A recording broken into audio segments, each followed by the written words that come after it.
What's happening, boxing? What's happening, YouTube? About that boxing. We are going to talk about Artur Beterbiev versus Dmitry Bivol. We are also going to talk about the 5 versus 5. They had the launch press conference for Dmitry Bivol and Artur Beterbiev. All right, this is going to be for the light heavyweight championship unification.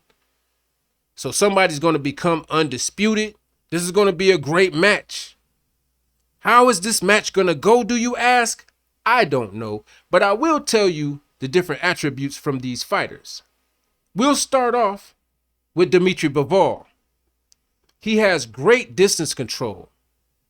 He definitely has one of boxing's most fierce jabs, and he's not afraid to use it throughout the whole fight. This man's stamina, he can go a full fight. He controls the pace of the fight. He controls the action. Dmitry Bivol normally controls the action in any fight that he's been in. Now, he's had some fights where he's, looked a little shaky. But all in all, he always comes out and triumphs in his matches. So he has great control, speed. His defense is tight, really tight.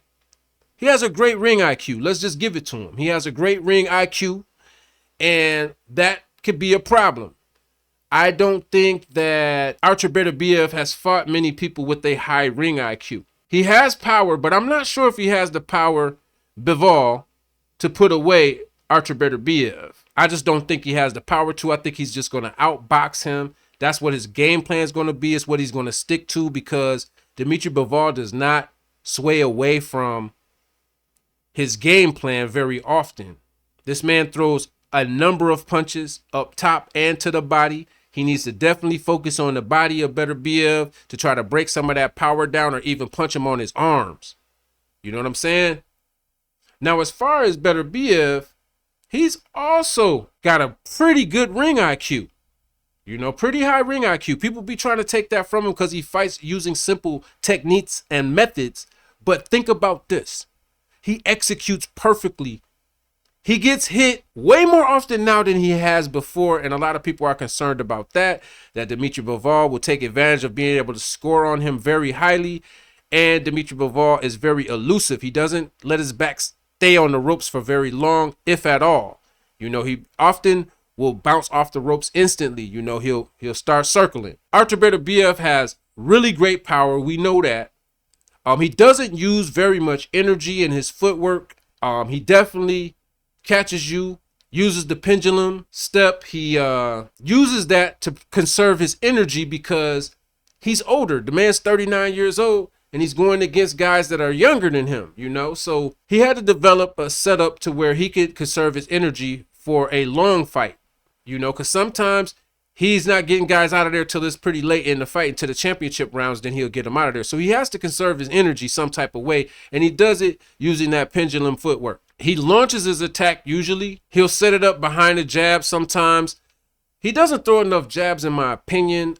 He should throw more jabs, but maybe it's just because he doesn't want to use that energy. But I feel with Dmitry Bivol, he should throw way more jabs, because Dmitry's going to throw jabs, and jabs are a problem for Beterbiev. If you are a boss with the jab, you can put him in a situation where he's not able to fire off as much as he would like to. He often resets. If you go watch the Anthony Yarde fight, he was resetting quite a bit anytime that Yarde would actually use the jab. The problem was Anthony Yarde wasn't using the jab enough. He tried to slug it out with Beterbiev, which is absolutely what you do not want to do. Dmitry Bivol wants to outbox, not slug it out with Artur Beterbiev. That's facts. Now, as far as the other fights on the card, the 5 versus 5, we got to give it up to Turki Alalshikh with these visions, man. I know you guys saw the fight teaser promo. It was amazing. Looked like I was watching a movie that was finna come out, or some series that was finna come out on Netflix. That's how it looked. Really great work. He's putting all the effort in here. He's got some great fighters. We got Raymond versus Nick Ball. I say Raymond beats Nick Ball. Nick Ball gets hit, and with Raymond you don't want to get hit. That's one thing he can do, is hit. He still has a lot of work to do to become an elite fighter, but he's well on his way. He's been winning every fight and getting a little better every time you watch him. I say Raymond gets that victory. Let's look at this. Deontay Wilder versus Zhang. When they took the masks off, how was y'all feeling? Did y'all like that? Even though most of us knew who the 5 versus 5 were before they took the masks off, it was still real neat to see how this all unraveled and how they are pitching boxing to fans in a freshly new rewrapped carton. You know what I mean? I'm digging it. His Excellency has mad vision for boxing, and you can see it in what he's doing. He got 2 promoters that haven't spoken in over 12 years, according to Eddie Hearn, and now they got a 5 versus 5 event. And the whole way that they're doing the 5 versus 5 is what's really nice, is that they let each promoter pick 2 different weight classes, and they pick the entire fight from both sides. And then Turki Alalshikh comes in, and he picks the final 5th fight between Zhang and Deontay Wilder. So y'all let me know what y'all think, man. Also, this Craig Richards versus Willie Hutchinson. This is going to be interesting to see. This is going to be a tough one to call. Daniel Dubois versus Filip Hrgovic. Philip looked pretty serious, man. I'm hoping Dubois can come through and do his thing, but I don't know, man. Hrgovic be looking real rough right there, man. We'll have to see how that one plays out. I'm not going to pick a winner for that fight. I'm not sure if Dubois, I haven't seen Hrgovic fight enough, I guess I should say that. So I'm not sure what Dubois is actually up against.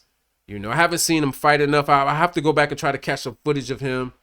But did you guys think this was neat, the way that they did this, the amount of money that was put into this? I think this will encourage other promotional companies to jump on board. I already could see De La Hoya doing it. I can see De La Hoya having no problem doing a 5 versus 5 with this same concept. And then there's points for knockouts, points for going the distance. It's just a whole pretty cool little setup that they got going on, you know, making some different little rules like tournament style and keeping boxing fresh, man. Big ups again to His Excellency Turki Alalshikh, man. America needs to catch up. That's just being real. PBC needs to go ahead and jump down. 5 versus 5. They need to do it. Just do it.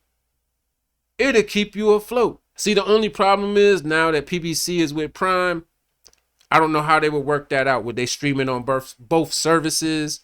Would the fight be the same cost on both services and you just pick which one you want to watch? Like, that's the things I'm interested in, because I already know that Matchroom, Queensbury, and Golden Boy all will, you know, work on the zone. They'll all push their content through the zone with no problem. All right. So that'll be interesting to see if the PBC caves in and starts to, you know, jump on board. Thus far, it's been a no-no, but Turki Alalshikh is hard at work to rebrand boxing in a fresh, new, intuitive way, man. And I can't do nothing but honor that and give love to that. He brought back Deontay Wilder versus Zhang. What do y'all think about this fight? I think if D. Wilder comes with the jab, he could take Zhang.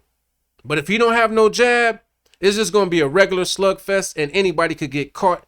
This is definitely a 50-50 fight, but I think D. Wilder really can beat Zhang. Please just put a jab in your back pocket, brother, and bring it to the ring with you. You know what I'm saying? That's all D. Wilder really need. If he had a good jab game, he don't need to do that much footwork and bouncing and all that. He just need a good jab game and then keep some lateral movement about his plan and stick to his plan. Those are the main things that I think he needs to win this fight. Zhang, I think Zhang just fights the way Zhang fights. And he can win the fight. So I think all of the pressure is on D. Wilder more than Zhang for this victory. Like Deontay Wilder said, he was considering not even boxing again. And, you know, this breath of fresh life comes back into it. He says he still has the hunger for it that he had thought he lost. He definitely took up all the time in the press conference. None of the other guys got to talk after D. Wilder. I was kind of upset about that. I wanted to hear some of the other fighters, you know, more of the other fighters and what they were talking about. They didn't get back to them with the questions and different things that I thought they were. The press conference was a little rushed at times. That's how it felt. It felt like they were, okay, we got to hurry up and, you know, so someone must have been charging them some mad airtime fees or something. But they kind of was rushing it if you pay attention. But still, great press conference, great concepts, great promotion, great everything. I'm all for it. Thumbs up from me. Who do y'all got in these fights? I'm not going to go through everybody. If you want me to cover who I got in which fight, and what promotional company do I think is going to win? Drop it in the comments. Be sure to like, subscribe, hit the notifications, man. Let me know what y'all thinking about all of this. I'm pumped up for it. It'll be interesting to see how this all plays out, and I hope it does great numbers. This is all I got for this one. Amp, about that boxing.